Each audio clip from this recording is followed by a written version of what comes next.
James, reporting from He Wakaputanga jurisdiction. Welcome to Behind the Beehive, where I look behind the corporation jurisdiction's political show and try and reveal the truth. And today's truth is that we are under a barrage of lies. Our ears are hearing lies from the minute we wake up to the minute we go to bed. Mainstream media is the main perpetrator of those lies, of course.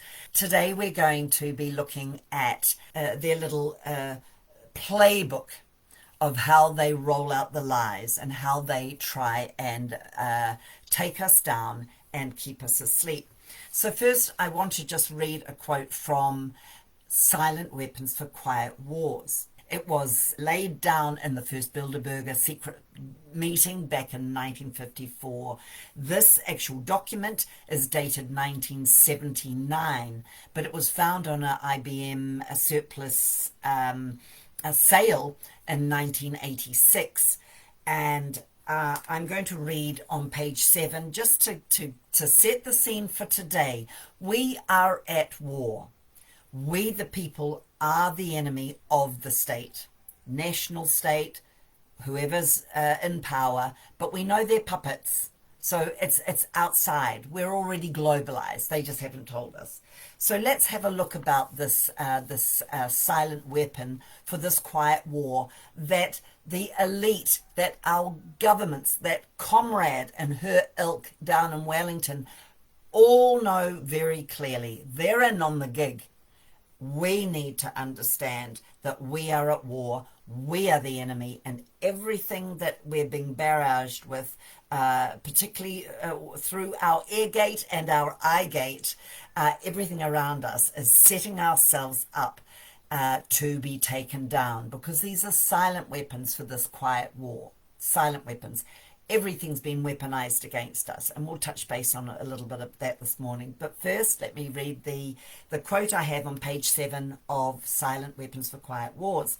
Everything that is expected from an ordinary weapon is expected from a silent weapon by its creators, but only in its manner of functioning. It shoots situations instead of bullets, propelled by data processing instead of chemical reactions, explosions, originating from bits of data instead of grains of gunpowder, from a computer instead of a gun, operated by a computer programmer instead of a marksman, under the orders of a banking magnate instead of a military general. Little bit further down, the public cannot comprehend this weapon and therefore cannot believe that they are being attacked and subdued by a weapon. The public might instinctively feel that something is wrong, but that is because of the technical nature of the silent weapon. They cannot express their feelings in a rational way or handle the problem with intelligence. Therefore, they do not know how to cry for help, and do not know how to associate with others to defend themselves against it. Page 7 of Silent Weapons for Quiet Wars. I'm just going to say right now, as you know, that we in New Zealand do have a way. We have a way that we can associate with others to defend it, and that's under He Wakaputanga, as we step out of corporation jurisdiction into He Wakaputanga jurisdiction. So we've established we're the enemy. I think that's pretty clear. And I think we instinctively know there's something wrong, as that quote tells us. Here's a quote from Joseph Goebbels from Nazi Germany, you know, Mr. Propaganda himself. He says, there is no need for propaganda to be rich in intellectual content. No, we just throw in the odd things. We just say, oh, you know, there's a pandemic, we must all lock down. Yeah, no, nothing intellectual there. That'll do it. That'll do it. You watch the countries all around the world for the first time in the history of man obey their government to lock down in their homes, when historically it is those people that are unwell that lock down to keep the rest of us safe. We carry on with our lives. No, no, we don't do that. Propaganda. Oh, we got to lock down, and it goes on and on and on. So as we're talking through, and as I read quite a few quotes here this morning, just think, silent weapons, COVID, the mRNA vaccine, which isn't a vaccine, climate change, Russia invades the Ukraine. Any of these that come out through mainstream media, any of these lies that we get, think of these sorts of things, and you'll think of many others. And I'm going to mention just some little variants on that. Overall, we just need to remember we, the people, are the enemy, and they, the globalists, with their useful idiots, as they call them, that are in parliaments around the globe, they doing everything they can to destroy us. So what's the end goal? To have us depopulated right down to 500 mil, apparently, according to the Georgia Guidestones that was recently blown up. And the other thing is to have that we will be totally controlled. End of story. That's what this poison needle, mRNA, is all about, so that they can control us through algorithms and 5G. Notice what happened here in New Zealand during the first lockdown. Up went the 5G towers all over the show. They're getting ready. It's all silent, remember? This is silent weapons for this quiet war we're in. We need to lift our voice and make it very unquiet. We need to make a cacophony of sounds to bring the enemy down. So, moving on. I'm going to introduce you to Arthur Ponsonby. He was a British politician, and he was well connected, but he published a book called Falsehood in Wartime. And he talks about the propaganda, the role of propaganda in World War I and World War II. When war is declared, truth is the first casualty.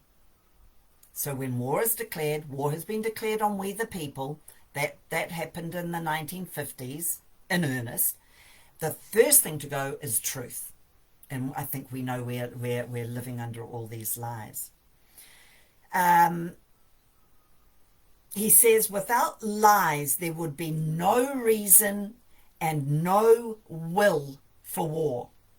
Because the truth is, most of us, if not all of us, just want to get about our business of living our lives, enjoying this beautiful world we live in, raising our family, and having choices. Travel, as a sense of lifestyle. So to stop all that, we need lies. To stop us owning our houses, to stop us owning cars and traveling, we need a lie. Climate change. CO2. It's a lie. We need CO2 because our forests and our vegetation and all greenery need it. CO2 and the way plants take in CO2 and release oxygen is part of the breathing of the world we live in. So it's a total lie. It's a total lie. There is no the science that Conrad says in her voluntary national review that we're following here, and all these treaties that come out of the Paris Agreement, etc., etc., etc., all sorted by the elites, all propaganda, all lies. So that's Ponsonby's book. So he really kind of pulled it apart, dissected it in his book. And someone else who we'll talk about very shortly, Anne Morelli, has made it a bit clearer for us. And those are the things I want to particularly talk about and share with you today. Now, there's another guy that was around born in early 1890s, and he died in 1995, and his name was Bernays, and I think Edward Bernays, and I think most of us do know of him because he was an American theorist, and he was a pioneer in the field of public relations and propaganda. So he's also known as the father of public relations. And he is best known in the late 20s for his effort to try and get women to start smoking, because the tobacco industry wanted to earn more money. They wanted to have bigger markets. So they employed Bernays, probably made his millions doing this propaganda. And he put together a public relations scam to get women to start smoking. And his branding was called Torches of Freedom. And so what you had to do first is to tell the lie that you women at home, you're oppressed. You're not free. You're chained to the kitchen sink. You're barefoot and pregnant.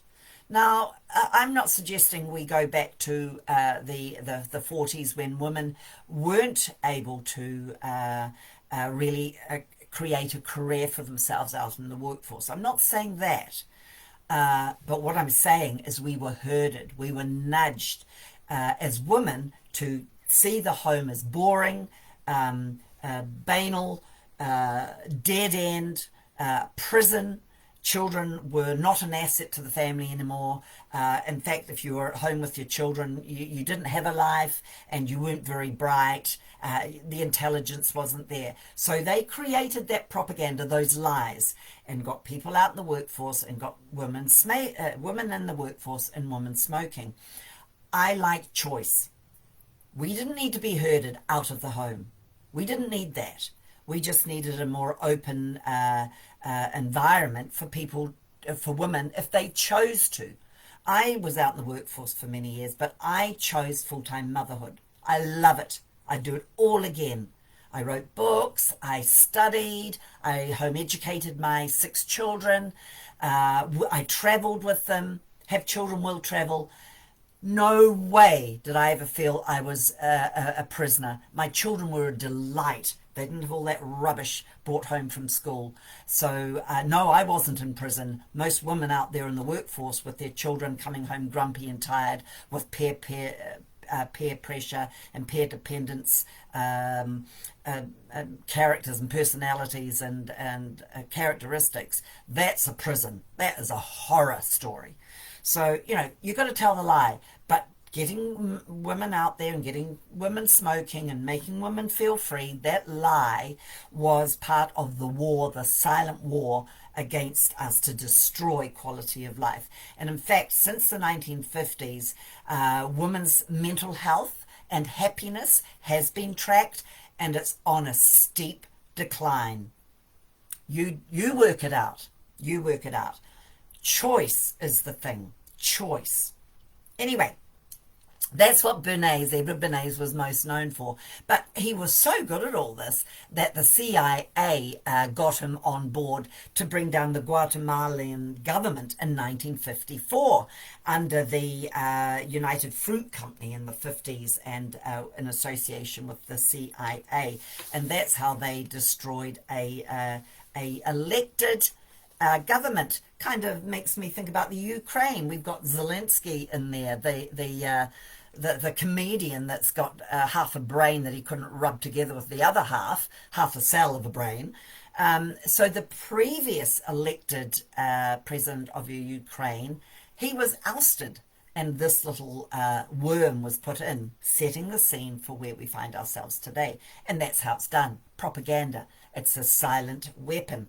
So let's listen to words from Edward Bernays himself in his 1928 book, Propaganda. Now listen to this, because this is exactly where we find ourselves today. The conscious and intellect manipulation of the organized habits and opinions of the masses, it's we the people, of the masses, is an important element in a democratic society. I wonder why. Let's go on. Those who manipulate this, that's why it's so essential. So we're being manipulated. Those who manipulate this unseen mechanism of society constitute an invisible government, which is the true ruling power of our country. Bernays also says this: we are governed Our minds are molded, our tastes formed, our ideas suggested, largely by men we have never heard of. This is a logical result of the way in which our democratic society is organized. Vast numbers of human beings must cooperate in this manner if they are to live together as a smoothly functioning society. This is what the UN is all about, particularly with the UNESCO. Peace, their peace, so that means their society. Bernays has told us the bottom line here. So now I want to come on to Anne Morelli, because she took Arthur Ponsonby's work and developed it into a more, 10 points really. And it's known as the 10 Commandments of Propaganda. Now, Anne Morelli is a Belgian historian. She was born in 1948 and she's still with us, bless her. And she summarized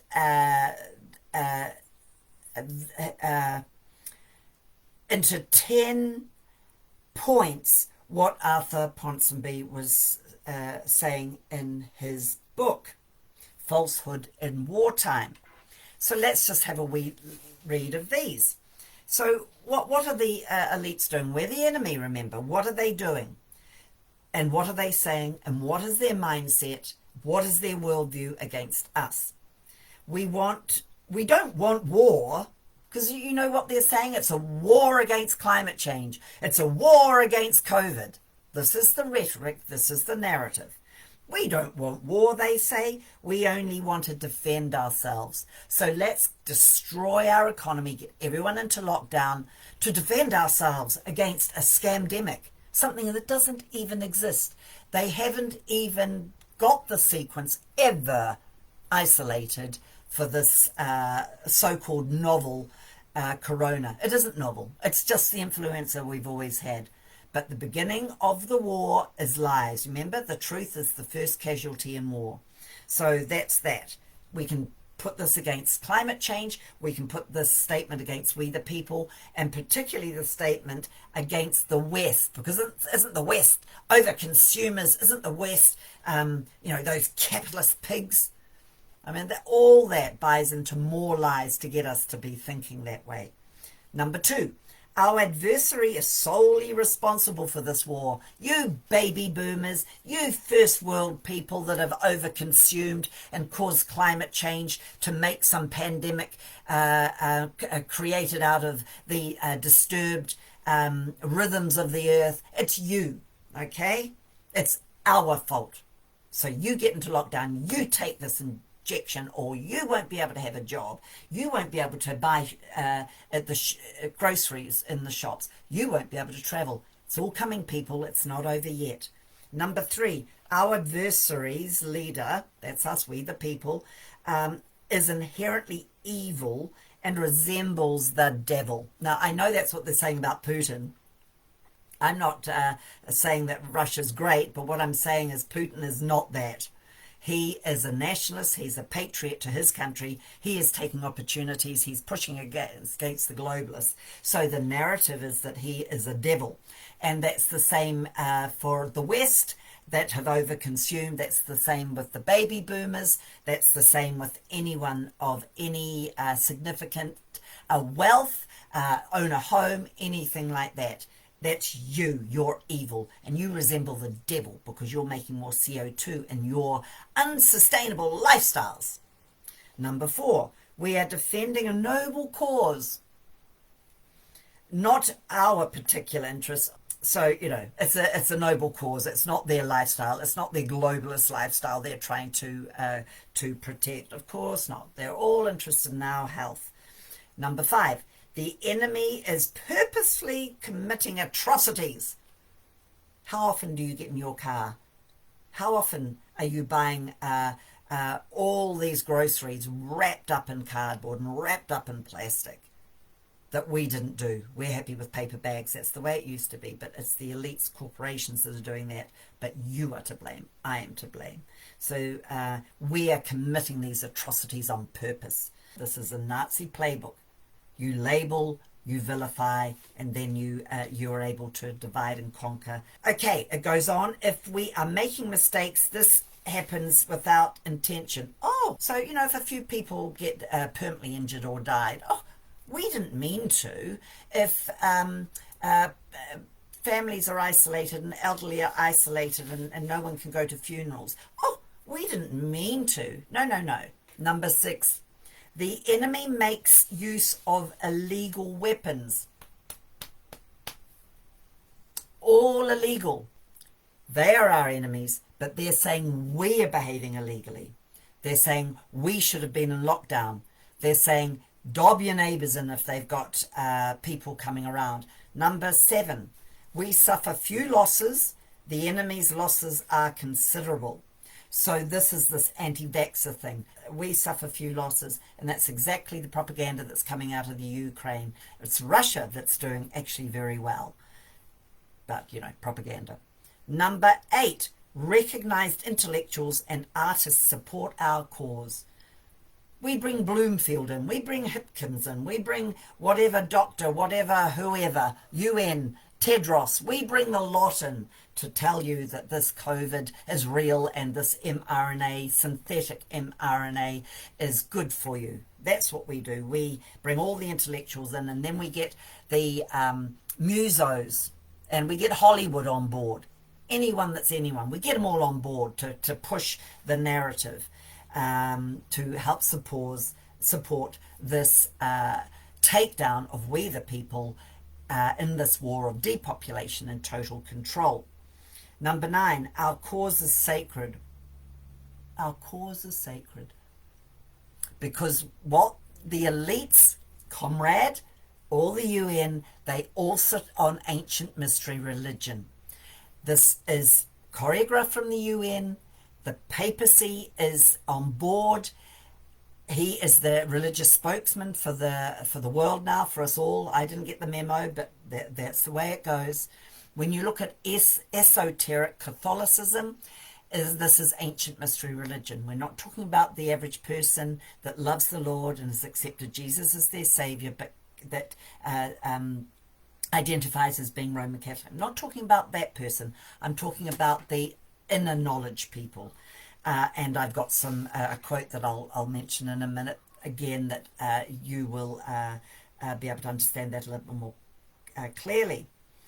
And number 10, whoever casts doubt on our propaganda helps the enemy is a traitor.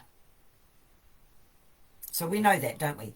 Any doctor that's saying, hey, no, I'm not going with this genocide anymore, they get vilified. So what did Adolf Hitler say about propaganda? Because this is 10 points of the way the elite bring out their propaganda and perpetuate their lies. Hitler says, by the skillful and sustained use of propaganda, one can make a people see even heaven as hell, or extremely wretched life as paradise. And I'd like to suggest to you that's the sleeping masses here, the sleeping people of our country and globally that haven't got it yet, that they think they're in heaven. They think they've got a benevolent government. Here's a quote from Paul Skeldon Foote. He's an economist, a professor of accounting at California State University. He says that's the elite, they believe in perpetual imbalance. They want to have artificially created crisis around the world that will further and increase their wealth. They want centralized control of education. They've got that. And they want us all to be learning their propaganda. They've got that. They want to control foreign and domestic policies. They've got that. They want United Nations to become world government. It hasn't been formalized yet. They want to expand NATO, and they have. New Zealand isn't part of NATO, but where did we find Comrade a few months ago? At a NATO meeting. They are totally expanding NATO. Totally. That's the UN's one world army. And we are the enemy. We need to know this. They want to expand NATO and other regional military forces, again, to weaken the power of individual countries. That's right. That's how you weaken the power. You just go in there. You go in there. You prod them. You cause the turmoil. Do you know the Russian speakers in Ukraine have been under torture and abuse and genocide for 8 years? They've been under domestic war for 8 years by the Nazis, the openly proclaimed Nazis that are in some of those battalions. Have we in the West bothered two hoots? No, because it didn't involve us, and we didn't need to have that created to hurt us. Now it's all on board. So where did all this kind of start from? Well, I just wanted to finish with talk about three aspects of we the enemy. The West is the big enemy. If they can destroy the West, the rest of the country, the world will fold. Now, for the quote on the West is the enemy, I'm just going to be quoting from my book, Are Revolting, that came out in 2019, 2 years of research. So it started off with the rainbow of grievances. This is a statement, a title created, and it was developed. And the Frankfurt School Group found the replacement for the have-nots. So, because there's always have-nots in society, but a good society looks after the have-nots. But that doesn't destroy society if we have that kind of order. So the Frankfurt School decided to replace the have-nots and call them minority groups. Okay? So the Frankfurt School Group found the replacement for the have-nots, calling them minority groups. Some marginalized groups in society did have valid grievances. Many had none. But for them, grievances would be created. The Frankfurt School stirred the pot, conjuring up mischief, igniting mistrust with downright lies of history and heritage. The ideology exploited any and everyone for philosophical gain, making odd alliances in the process. The homosexual community protested their grievances alongside Islamists, who on another day in another place would have thrown them off the buildings, because Islam chuck homosexuals off high buildings because it goes against their beliefs.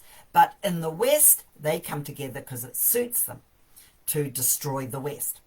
To cover their tracks, the Frankfurt School used statements such as Marx, Horkheimer's logic is not independent of context, meaning an argument is logical if it helps destroy Western culture, or illogical if it supports it. Targeted oppressors were paired up with oppressed groups. Specifically targeted groups were white European males and the educated. These groups needed to hold prestige positions in government. These groups seemed to hold prestigious positions in government and business. Males were the traditional breadwinners and therefore money holders. The heterosexual community was targeted as their lives contrasted too starkly with the homosexual and transgender communities. Christians who held dear to the teaching of the Bible, family values, marriage between a man and a woman, and charitable works were targeted as bigots, intolerant, old-fashioned, oppressive to women. So you can see how they changed and created a grievance for all areas of society. It goes on. Income was targeted, and money became the new definition of a person's value in this Marxist utopia, because that's what it is. How much do you earn? What is your financial value? What is your equity? And that puts you to a position of worth in this destroyed Western society. I'll just finish with this. The Frankfurt Group developed its goals by stealth. Citizens were workers for the state, and religion serves the state. Women were manipulated out of the home and thrust into the workforce, mentored by television, Hollywood, media, and education. So the West was the enemy. It had to be taken down with silent weapons for this quiet war against the West, because the West's philosophical seat is Protestant Christianity. You don't need to be a Christian, you don't need to be a Protestant. That's its philosophical seat, and that says that I as an individual am more important than the whole. So that has to be destroyed, and that's where we find ourselves today. So that's the first example. Second example is Western religion is the enemy. And I've just got one quote. It goes back a wee way. Actually, this quote is in from the 1600s, early 1700s. But I think it'll give you the idea. And this was written by a preacher, and his name was John Strype, S-T-R-Y-P-E. I may be pronouncing that incorrectly. 1643 to 1737. He was a clergyman and historian. And he wrote in his writings, and this is talking about Henry VIII and Anne Boleyn, and talking about the takedown of the because remember he left the papacy, the Vatican, and at that time we had the Reformation, and people came out of Catholicism in droves, and then there was the Counter-Reformation to try and get everyone back to Catholicism, because as I've said, the esoteric insider knowledge of Catholicism is ancient mystery religion. So I'll read this quote.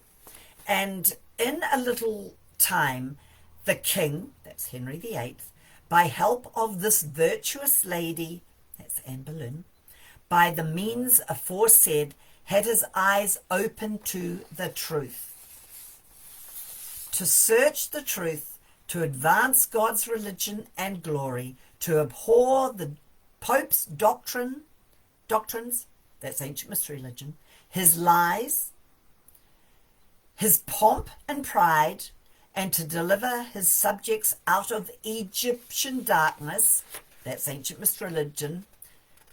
That's where it really started grabbing and growing under Pharaoh. The Babylonian bonds, that's where ancient religion really gained its little feet and its wings, and just advanced in big momentum, large momentum, where we get the Talmud and the Kabbalah, all out of Babylon, that the Pope had brought him and his subjects under. So that's what John Strype is explaining in his writings, that Henry VIII, when he came out of Catholicism, took his country of England, Scotland and Ireland and Wales, Northern Ireland and Wales, out of Catholicism. He broke through all that. This is what this historian is saying.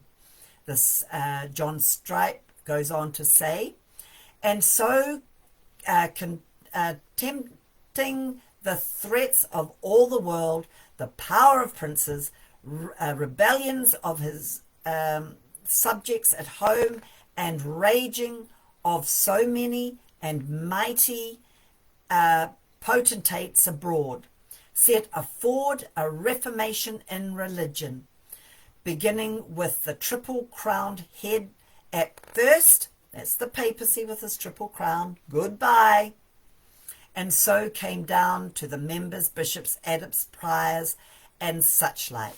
So they expunged from Britain the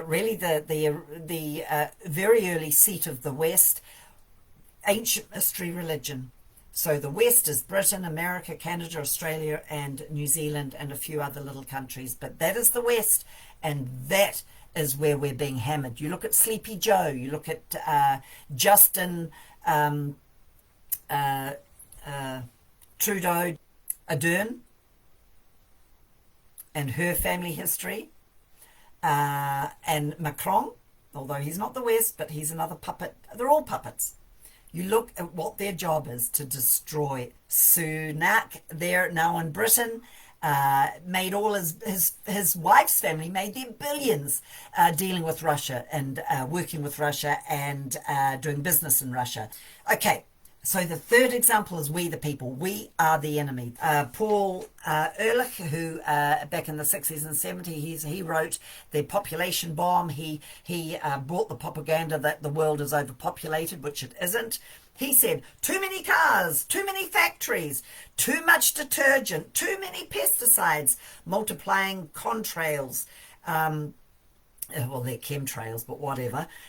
Inadequate sewage treatment plants. Well, they wouldn't be if they were maintained.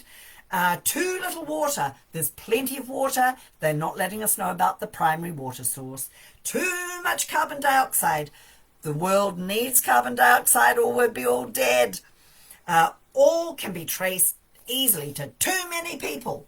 There's the propaganda and there's the lies. So I'm going to finish just on one more quote. And actually, I'm going to leave that. It was one by Margaret Sanger on her eugenics. And Bill Gates Jr.'s father was with Margaret Sanger, depopulating us first through birth control, and maybe it's got its benefits, but that's what the original design was, not to free and liberate women, but to stop us having babies and to cause more infertility. I wouldn't trust anything they're putting in that birth control pill now, by the way, just saying. Anyway, there it is. So I'm left with one more question, and that is, haven't we had enough yet? Thank you very much for joining me this morning. You have a great day. Bless you now.